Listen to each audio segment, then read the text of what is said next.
We've all grown up watching and rewatching Disney romances, stories about characters that we're led to believe are just absolutely meant to be together. Belle and the Beast, Aladdin and Jasmine, Simba and Nala, Anna and Kristoff for anyone younger who might be listening. But what happens when we grow up and we get in a relationship with someone and it isn't quite perfect? Or what if it isn't working out at all? We've all seen it happen. People who aren't right for each other for any number of reasons, and yet they stay together month after month, even year after year. And what about situations where one partner does end the relationship and then the other one can't seem to move on, desperately clinging to the past, to what might have been? Maybe you're even someone who's in one of these situations yourself. Do people simply cling to the idea of a Disney-style romance that they saw in their childhood? Or psychologically speaking, is there a lot more to it than that?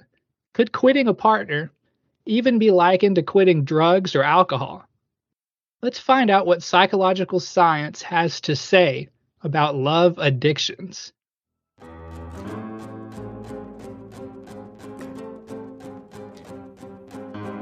Hello there, this is Bradley, and you're listening to Psych Everywhere, a podcast by Psi Chi, the International Honor Society in Psychology. For this show, distinguished guests weigh in on applying psychological science to a diverse range of current events and to better your life. Would you prefer to read along as you listen? A written transcript is available. See the link in the show notes for this episode. Joining me to talk about the pain, the heartache that is love addiction, I'm excited to introduce you to the guest speaker for this episode, Dr. Cortney Warren. Dr. Warren is a board-certified clinical psychologist and former tenured associate professor of psychology at the University of Nevada, Las Vegas. She's won numerous professional awards for her research and is an expert on addictions, self-deception, romantic relationships, eating pathology, and the practice of psychotherapy from a cross-cultural perspective. As it so happens, I've actually had the pleasure of briefly working with Dr. Warren once before. This was about 7-8 years ago, so I don't think she probably remembers this. It's been a long time, but she wrote an article for Ion Psychi magazine. It was called Honest Liars Using Psychological Theory to Understand Self-Deception. I actually got to review that one shortly before it was published. I think that was in the first year or so when I was with Psi Chi. I was really new then, so I remember really enjoying the article. And through that, I actually discovered she has this really popular TEDx talk, and it's called Honest Liars. And it has about, I checked it this morning, it has 1.8 million views on YouTube, so definitely go check that out when you have the time. And specific to our topic today, she also recently published a self-help book on love addiction and breakups called Letting Go of Your Ex. If you'd like to learn more about her, you can go check out all of her works at drcortney.com. Dr. Warren, welcome to Psych Everywhere. It is so nice to be here. Thank you. And I am so honored that you remember an article I wrote for Psi Chi years ago. What a treat that is. Well, I'm kind of conflicted because part of me, it's getting close to Valentine's and Singles Awareness Day, and we're talking about love addictions, and I got to thinking about Disney films, and honestly, this started to seem like a really fun topic, but this is a really serious topic. I think a really common one, one that can wreck people's lives, honestly, and so I'm actually thinking that this could be a very powerful one for people, and I really appreciate you taking some time to be on the show today so we can discuss it. I'm just going to jump into the first one. I've got a lot of questions here today. So the first question I had is kind of summing up the situation. So obviously, I think everybody knows someone out there who probably should run for the hills from their partner or their ex-partner, but they don't. So I wondered, could you share a little of the science of why love addiction is so challenging to overcome? It is a very human nature-based experience for us to need love. We are actually social beings. We're relational beings. We crave attention from a mate, right? Especially as we age, and especially in this time of adolescence, emerging into young adulthood and into adulthood, where you're starting to figure yourself out as a sexual being, as a romantic being, as someone who actually is interacting with another person. And evolutionarily, love addiction, the idea of love addiction, is really stemming from this innate desire in us biologically to crave and yearn for romantic connections. And so when I talk about love addiction, I want to make really clear to anyone who's listening that this is not a clinical diagnosis. You aren't going to end up in my office and have a diagnosis of you are a love addict or you're struggling with love addiction. The concept of love addiction neurobiologically really stems from an emerging body of literature to suggest that the experience of falling in love looks a lot like getting high in your brain.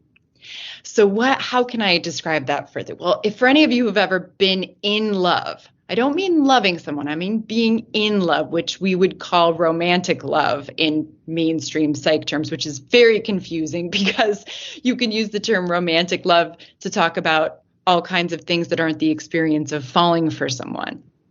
But the experience of falling in love, it's like you become hyper fixated on one individual. You meet somebody, they catch your attention, there's something intriguing about them, maybe there's some chemistry that you feel when they walk by, and really soon you start noticing that you're thinking about them. You're obsessing about them. You're wondering what they're doing and who they're with. You're planning for the next time you get to see them. You're thinking about, oh gosh, where are they going to be in class after this? Or where can I run into them next? Because I'm so hyper interested in who this person is. And if you start dating and then you madly fall in love, even the language is madly, right? You're head over heels, you're crazy in love.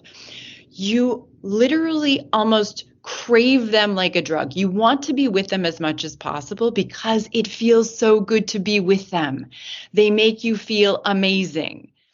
In that way, when you look at brain scans, you will actually see the dopaminergic pathways activated almost like you were actually using a substance, a stimulus. And so your love object, when you fall in love, this person who becomes the center of your world, actually becomes an addictive stimulus for you that you want to be with, that you crave, you can develop tolerance for. You want to be with them as much as humanly possible because it's amazing when you're together. And when you're not, you can actually experience withdrawal symptoms where you miss them. You're thinking about them. You're obsessing about them. You're looking them up on social media. You're texting them constantly because you want that contact. And so love addiction is really thinking about romantic love, the experience of falling in love with someone and how that affects you in your brain, in your body, in your behaviors, in your thoughts, in your experience of romantic relationships. Are the people experiencing love addiction aware of it and like how their decisions might actually be being affected and things like that? I think that's such an amazing question because we don't tend to think of love as addictive.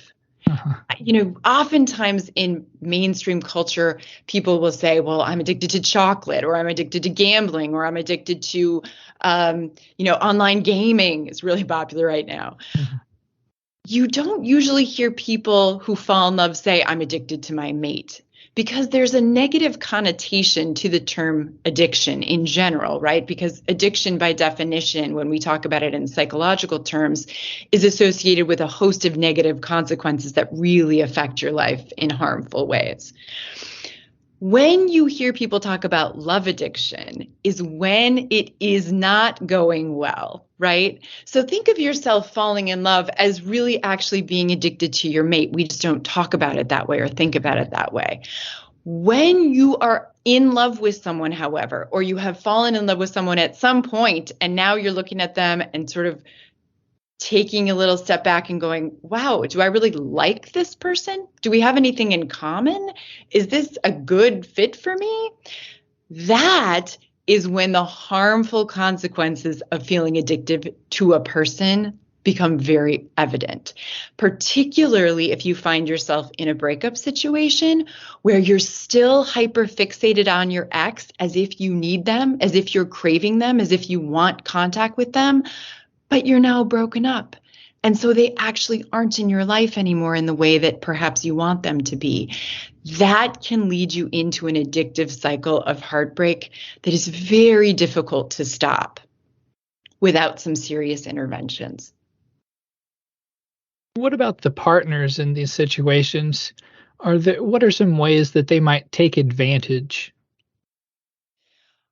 Oh, well, especially if you find yourself in a breakup that you didn't want to happen, you're on the receiving end of the heartache here and someone left you. The partner can sometimes, and I'm not going to say that they're deliberately doing this, it may be unconscious, but they also may be leading you on in certain ways. They may still text you. They may come over for late night booty calls. They may want sort of that affection and that addictive behavior from you because it gives them a high or makes them feel good to know that someone's still pining after them or still wants them or will still sleep with them on call if they want it, right? And so those are some ways that we call that sometimes relationship churning when we talk about people who are broken up, or maybe they're not broken up, but they're not really together either. And they're sort of in this odd middle situation where they're not sure what to do. They might still be sleeping together, seeing each other, but they're also not really on good terms, fighting a lot, kind of that awkward, unsure time. That's a really difficult space to be in your relationships that almost all of us will find ourselves in at some point. And so really, we'll get to some strategies to help yourself through this, I'm sure, in this conversation, but really being clear with yourself if you find yourself in that position about what you want and how you want to handle yourself in ways that are helpful to you and don't harm you.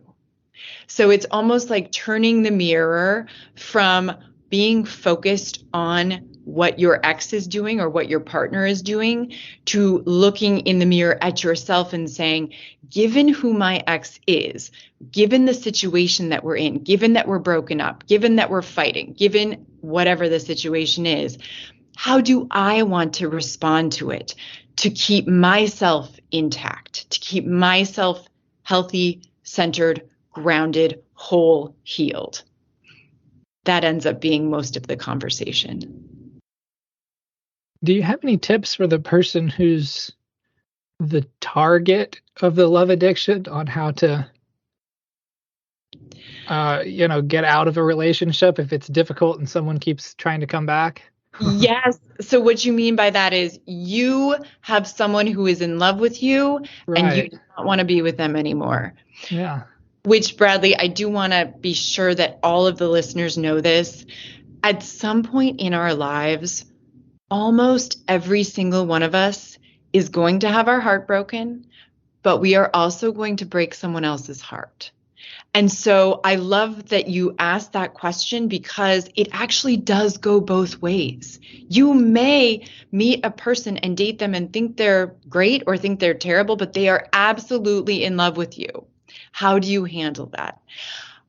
First and foremost, try to be kind. Have empathy. Understand that even if you're not in love with them, it probably is incredibly painful for them to not have you as their partner or as a mate in their life. And so having some compassion that is a painful experience for them goes a long way. Then I would strongly recommend setting some really clear boundaries.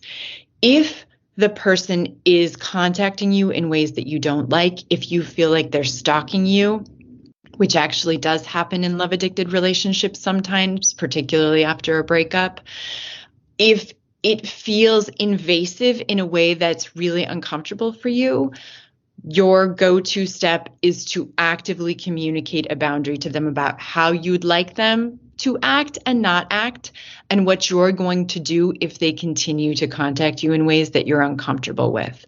So it might be saying something like, I can tell this is really hard for you. I'm sorry that our relationship didn't work out. I am not comfortable with the way that we're interacting right now, so I'm going to take some space from you. If you contact me, I'm not going to respond.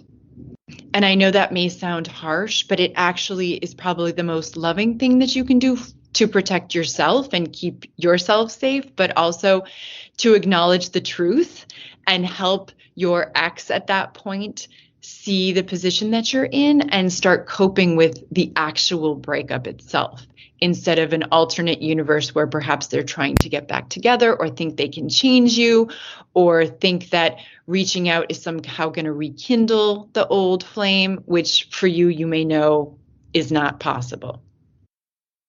So we've talked about love addiction with a bad partner or ex-partner, and we've talked a little bit about the experience with someone who was pretty great. In what ways is getting over a good partner that you loved different from getting over a bad one? Oh, wow. Oftentimes relationships end not because you don't love the person, but because it's not a good fit.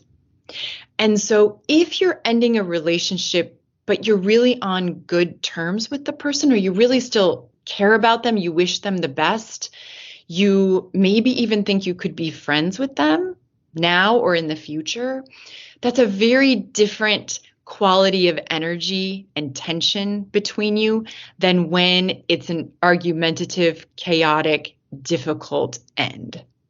And so I think that experientially, those two experiences are just very different. And one of them probably leaves you moving away from the relationship without feeling stuck on your ex, perhaps more being able to look at them more objectively and saying, this just isn't going to work, but I wish you the best. And I'm grateful for the experience. Whereas the heartbroken, really, really painful love addicted one oftentimes leaves you craving answers, wanting more contact, yearning for a way to fix it, trying to figure out how you could change or how you could change them to be sure that you could get back together. Oftentimes also love addicted breakups that send you in this really ugly addictive spiral do have a lot to do with early childhood learning, which is part of what you brought up in the beginning of the show. When you talk about cultural learning and cultural realities, what did you learn about love as a child? How are you bringing that into your romantic relationships as an adult? Oftentimes in love addicted breakups, you will find some highly deceptive thinking about what romantic love is and about how to manifest romantic love with a partner that keeps you stuck on your ex. And so part of a therapeutic intervention, if that's true for you, is to really start to isolate the automatic thoughts that you have about your breakup and about your ex and about yourself. And then also the underlying core beliefs, cultural learnings, family learnings, any trauma or adverse experiences that you had in childhood that make you feel unlovable or unwanted. Understanding how all of those early learning core beliefs are fueling these automatic thoughts and conclusions that you've made about your ex. That will be critical to moving forward and getting unstuck. So I've just got a big question. It just came to mind. What is the longest love addiction that you've heard about, like a real life one in terms of years? Someone, 10 years and they haven't gotten over their ex, 20? Decades. Oh. There are people who will come in talking about their first love when they were 15 years old and they're in their 60s and married with children and grandchildren, and they still haven't gotten over it. Ouch. It's still painful. It's still hard. So I think, know that you're not alone if you're struggling through a breakup.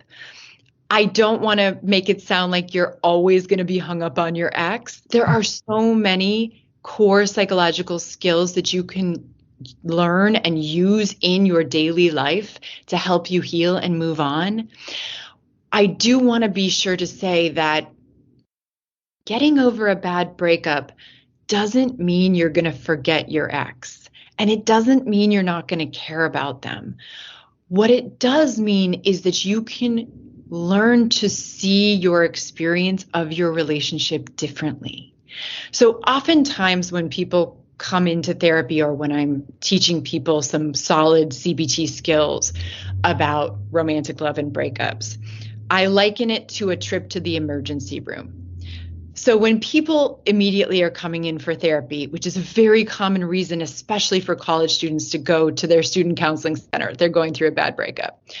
You're almost in a triage phase. You are coming in to see me as if you're coming to the emergency room with a bad cut. And my first goal with you is going to be to look at your cut and stop the bleeding. What is going on here and how can I stop the bleeding?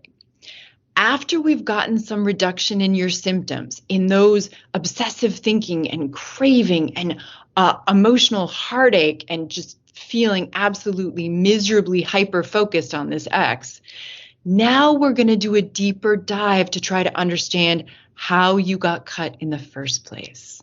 Where did this wound actually come from? Because it's probably a lot deeper than what we see on the surface.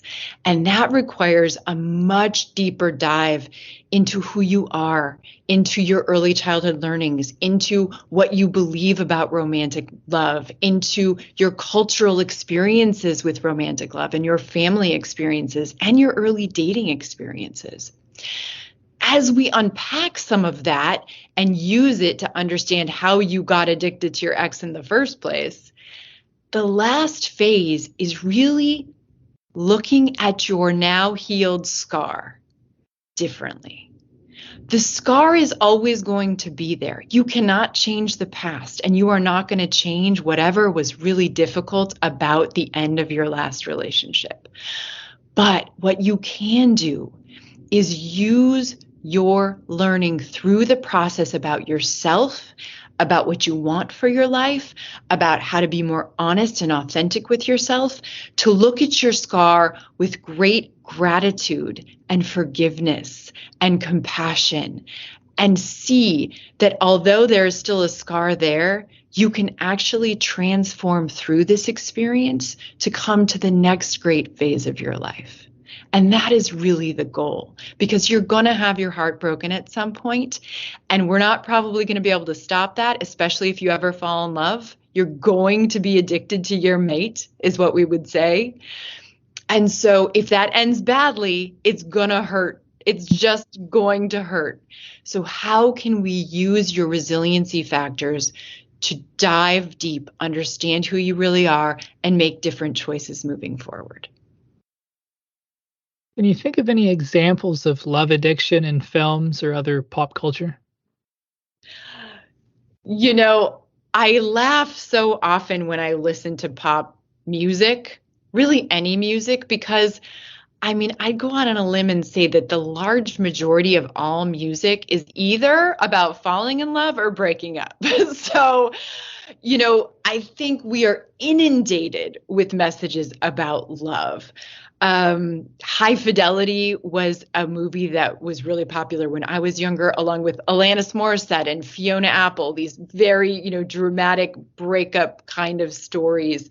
More recently, probably the Breakup movie is one that most people know, that sort of pokes fun at this idea of falling in love and then trying to make it work. And sometimes you fall in love with someone who's really bad for you, who's really not a good fit at all. And yet you still feel obsessed with them. You're focused on them and you're thinking rationally, what is wrong with me? What is going on? I don't even like this person. I don't even want to be with them anymore.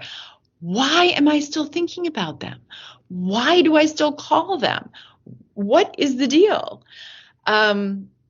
So I'd venture to say that probably you're going to find more examples of love addiction in the media than non-love addiction in the media. I had never really thought about it, that even like Disney relationships might actually be kind of harmful for people in real life situations. And I can't for the life of me think of an example, but I'm sure there's 100 films where someone loses their partner, right? And they Mhm. spend 50 years searching for them, and then they find them, and it's this happy ending. And I Mhm. think, what an unreal expectation to set for, people. That's not natural. Absolutely. No, that's not a question. So many of the Disney movies and actually our Western cultural context values and ideals of love center around the notion that you have one true love, that you are bound to find them in your life, that when you meet that special person, you're both going to fall in love mutually with each other, and it's going to be this magic firework experience. And because your love is so profoundly strong, your relationship is bound to work. And that is just fundamentally false. So, going back to some of my own research and work on self-deception, many of the beliefs that you probably hold about someone that you fall in love with are very, very flawed. And if you then break up, they're very unhelpful. Things like, my partner is the best. Well, if you broke up, your partner is not the best for you. And in fact, you can probably relate to this because all of us have friends and family who have fallen madly in love with someone, and they are gushing over them and giddy about them and cannot say enough good things about them. And you are looking at this person going, really? Like, really? You think they're the best thing ever? And then they're going through a breakup and they're still talking about them as if they're the only person in the world who's the best, and they're never going to find anybody else, and no one's going to want me. And you're looking at them going, none of that is true, but you can't see it in the moment because it's too painful. So there are so many ways we lie to ourselves when we're in love. And if you then break up, it's really, really important to challenge any of those core beliefs that are faulty assumptions based on usually your emotional reaction to someone as a stimulus. What are some harmful behaviors that a person experiencing love addiction might exhibit? In general, when you're addicted to someone, your behavior is going to be focused in two areas. The first is to make contact with them, to use, as we would say in the addiction language. Because when you're addicted to a person, it's the same as if you're addicted to a substance. You think about them, you crave them, you want to be with them. It's the contact itself that is reinforcing and will send a host of little dopamine hits to your brain. If you think about this like a drug addict or someone who's an alcoholic, it's the same idea that they're fixated on when can they have their next hit, when can they get to the bar, how are they going to pay for their next joint, that will consume their mind. It's use. The other set of behaviors that you'll find are to distract yourself from your pain. That would be in situations where perhaps your relationship isn't going well or you've broken up and it hurts so much to acknowledge what isn't going well about your relationship that you're acting in ways to distract yourself. So that would be things like heading to the bar, self-harm behaviors, avoiding friends and family, doing things that are uncharacteristic of you just as a distraction. Oftentimes other ways of getting high. So smoking, drinking, having sex with sort of random people or people you don't really care about, traveling, shopping, fleeing. In terms of the contact behaviors, what you're often going to find is things like searching for them online, looking at their schedule of where they're going to be, looking at your phone obsessively to see if they've texted you or called you. It could look like stalking behavior where perhaps you're driving by their house, you're looking for them at restaurants or coffee shops that you know they usually go to, and you just sort of show up with your computer or a book and hang out for hours just in case they do arrive. In the end, neither of those kinds of behaviors are going to serve you very well, but they're very, very common in people struggling with a love-addicted breakup or relationship. So I realize I have kind of a problem here with wanting to quantify things, and I want to get like on a scale of 1 to 10, rate your pain kind of deal. I know that's not fair and this is more subjective than that, but how painful should a breakup really be? Like, is it okay to cry about it, but maybe you should be a bit concerned if you are going to have to call out from work? Or, yeah. Absolutely. A breakup is going to be hard, even if you're the one who initiated it. To be honest, nobody likes going through a breakup. Even if it's the right choice, people don't like going through a breakup because it's change and it is the loss of a person who at some point mattered to you in some way, especially if it was a longer term relationship or someone that you lived with, a divorce. That's a really big deal, even if the right choice for you is to split.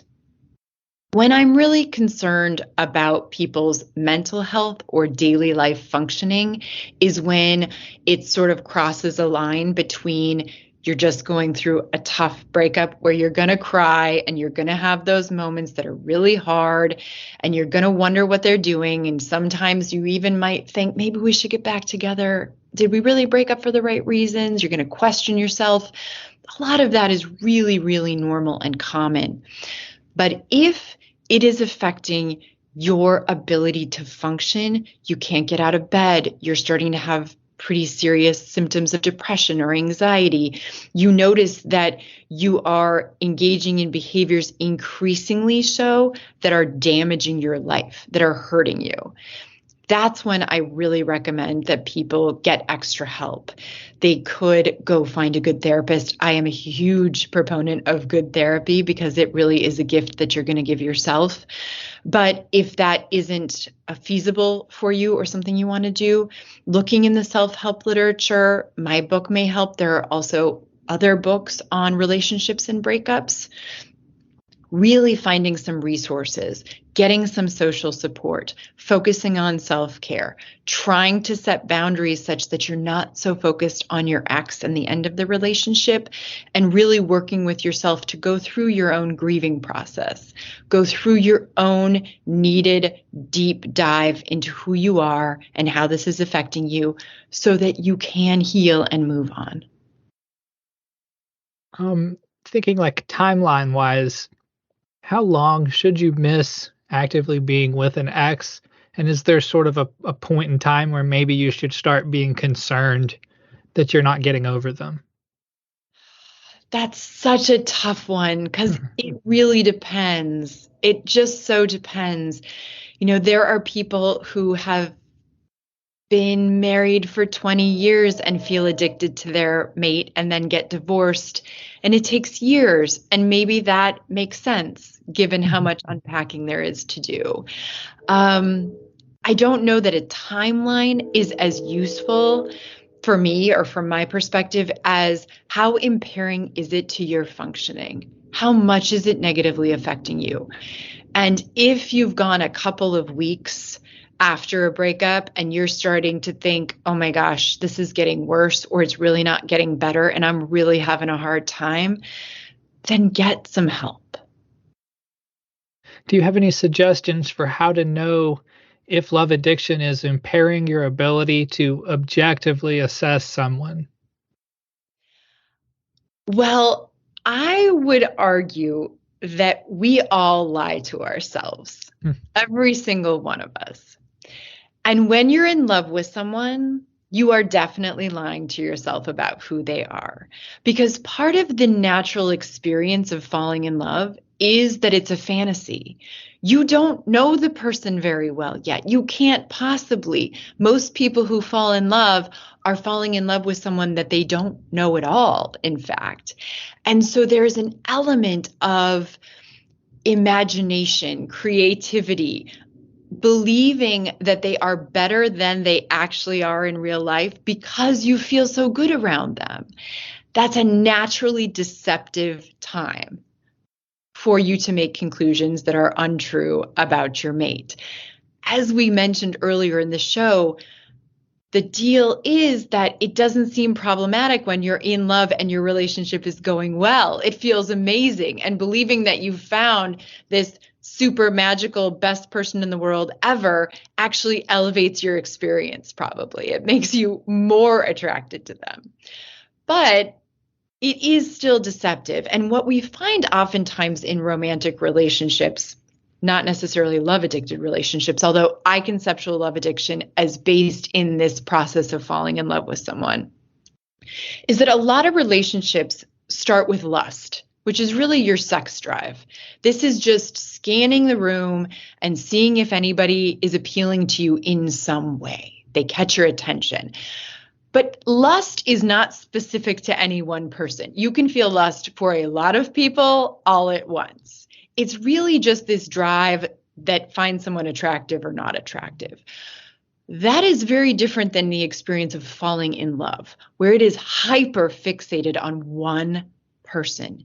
It is this person out of the many that I may have lusted for who is captivating my time and attention. But the honeymoon phase, as we often call it, of that falling in love experience is not likely to last forever.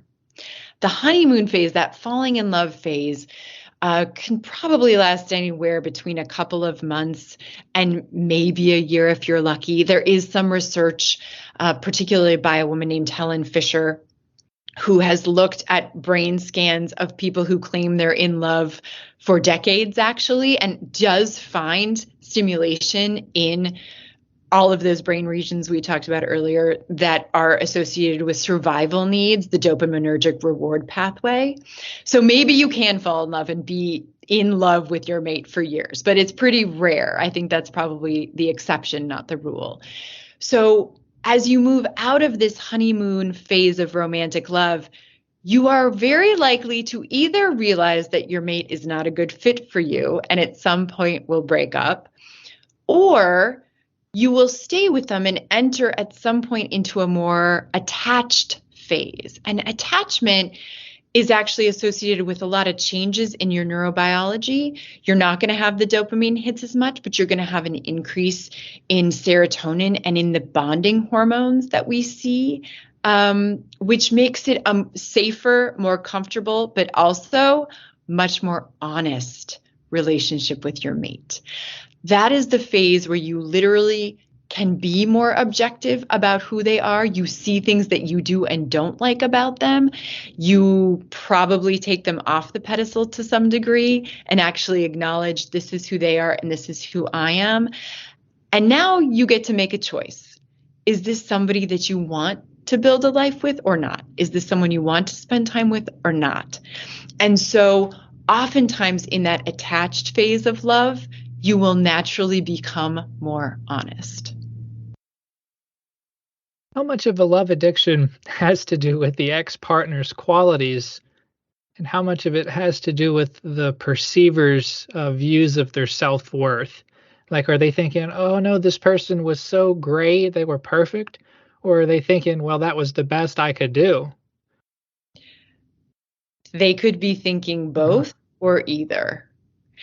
This is where understanding yourself at a deeper psychological level is so important, because a lot of the conclusions that you make and a lot of the people that you are attracted to actually will be influenced by your early childhood learning in really unique ways to you. And so if you grew up in an environment where you somehow internalize the belief that you're not good enough, you're not valuable enough, nobody's going to like you or stay with you, you actually may end up being driven to stay with someone because you really believe they're the only person who's going to want you. If you grew up in a chaotic home environment where romantic love looked volatile and looked really chaotic and difficult, then perhaps you meet your mate and you think you're in love with them and you have drawn the conclusion that they're the best, and it's really normal to have dramatic fights or to break up and get back together and break up and get back together because that's the only thing that you learned about what romantic love looks like. So it really depends. But what I would say is that understanding those core beliefs in yourself is central to understanding who you are attracted to as an adult and why? I think this is my last question, and I wanted to end with closure. Could you talk about some ways to get closure after a relationship is over? Closure is a really difficult part of breakups because the truth is that for a lot of people, you are not going to get closure from your ex. It's really common in breakup situations for people to say things like, I have to understand what happened. Why don't they want me? Why don't they love me? Why can't this work? There are all these sort of very tormenting questions about who their ex is and why it ended, and they want some sort of rational explanation to explain why they're not together. That may actually never happen for you. So when I think about closure, what I really encourage people to think about is how they can come to a place of acceptance that the relationship didn't work, that they are now in the position that they're in, and make very deliberate choices about what they want moving forward. And in that way, I think of closure as almost a grieving process. Oftentimes, it starts with shock and denial, which is very common in any grieving process of this can't be happening. We can't be broken up. I have to make this work. To strong emotional reactions, anger, bargaining, sadness, despair, guilt. And if you can hang in there long enough as you go through your own experience of this breakup, the most beautiful thing can happen. And that is that you will be able to see reality very clearly, and it won't actually have an effect on you anymore emotionally. You will be able to radically accept that this person is not in your life anymore, and it will not cut you in the same way. And to me, that really is the ultimate closure. Well, I'm going to say you were right and that everyone lies to themselves because I have one more question. Please. If you're an outsider, say you have a friend and they're trying to get back into a bad relationship or they're stuck in a bad relationship, do you have any tips for what you might say to that person or if you should say anything? Absolutely, especially if it's somebody that you really care about. Yeah. Always start with I statements, speaking from your experience. So particularly if you think it's an unhealthy relationship for them, starting from the perspective of, I love you, or you know I'm your friend, you know I've got your back. I want to say something to you because I really care about you. I see the relationship that you're in, and I'm concerned that this is actually not healthy for you. And try to have a loving, respectful conversation with them and see if you can help them get a different perspective. They still may not agree with you. They still may not hear you, but at least you can leave the interaction knowing that you didn't leave your perspective unsaid. You have given them the opportunity to hear you, and it is then their choice what they want to do with that information. Okay. Okay, so that's all my questions. This was fantastic. It was so interesting to hear about this. I wasn't sure. I mentioned this before we started recording. I wasn't sure would we release this on Valentine's Day or Singles Awareness Day. And the more I think about it, I'm like, well, I don't want to break people up on Valentine's Day. So let's do Singles Awareness Day. That's the goal. Fantastic. Works for me. It was a really nice conversation, Bradley. I hope that it is a version of what you were hoping for and something that people will resonate with. This is everything and more. Fantastic. I love it. Well, did you have any other last questions or thoughts or I don't know? Well, I should say, is there anything that you'd like to add? I sometimes remember to do that. What I would like to add is speaking to anybody out there who is actually going through a love addicted breakup right now, where you are in the throes of a painful situation Maybe you want to be there, maybe you don't, but you're feeling really bad. I want you to know that there is hope, that you can learn a number of things to help yourself through this. And it doesn't mean that you're less valuable, that you're breaking up.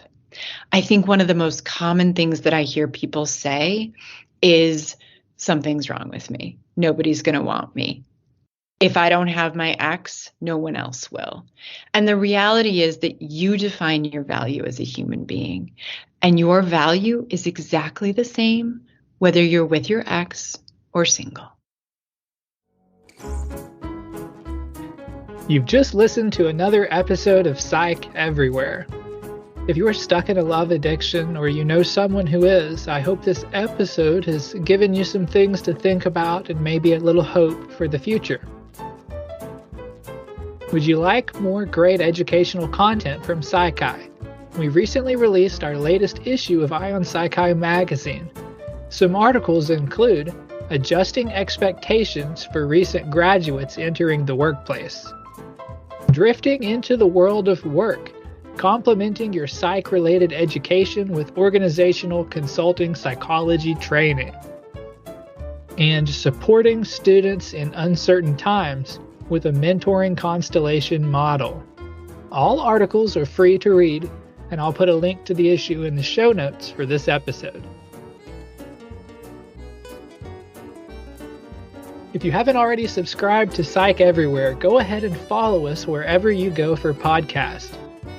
Tell a friend or a colleague about the show. Word of mouth is a huge help for podcasts. So share what you learned with your next date or in your classes. You can also follow us on Twitter at Psi Chi Podcast and leave a review at Apple Podcast or wherever you go for podcasts. You'll absolutely make my day. And more importantly, you'll be helping us to get Psych everywhere. Okay, that's all for now. I'll connect with you again soon. Copyright 2023, Psi Chi, the International Honor Society in Psychology. All rights reserved.